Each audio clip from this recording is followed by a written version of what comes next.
पतीनं पत्नीचे हिडन कॅमेराद्वारे घरात चित्रीकरण केल्याचा धक्कादायक प्रकार समोर आलाय। घराची साफसफाई करताना पत्नीच्या हाती हा छुपा कॅमेरा लागला आणि पतीच्या कृत्याचं भिंग फुटलं। या प्रकरणी यमुनानगर निगडी येथील एका 33 वर्षीय महिलेने फिर्याद दिली। त्यानुसार चंदननगर पोलिसांनी 34 वर्षीय पतीविरोधात विनयभंग आणि माहिती तंत्रज्ञान कायद्यान्वये गुन्हा दाखल करण्यात आलाय। ही घटना 21 जानेवारी ते 24 एप्रिल दरम्यान चंदननगर परिसरात घडली आहे। पोलिसांनी दिलेल्या माहितीनुसार फिर्यादी महिला आणि आरोपी हे दोघे पती पत्नी आहेत। फिर्यादी घराची साफसफाई करत असताना त्यांना हॉलमध्ये टीव्हीच्या खाली असलेल्या टेबलवर हिडन कॅमेरा मिळून आला। त्यांनी ही माहिती आपल्या आईला दिली। कॅमेराची पाहणी केली तेव्हा त्यामध्ये एक मेमरी कार्ड दिसलं। फिर्यादीने ते कार्ड मोबाईलमध्ये टाकून पाहिलं असता त्यांना घरात एकांतवासात असतानाचं चित्रीकरण मिळून आले।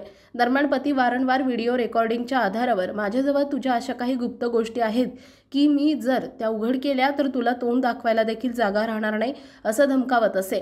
जेव्हा हा कॅमेरा फिर्यादी यांच्या हाती लागला तेव्हा त्यांना पती आपल्याला सतत का धमकावतो हे समजवलं। काही दिवसानंतर आरोपी पती घराची दुसरी चावी तयार करण्यासाठी एका व्यक्तीला घरी घेऊन आला। त्याला फिर्यादींनी विरोध केला।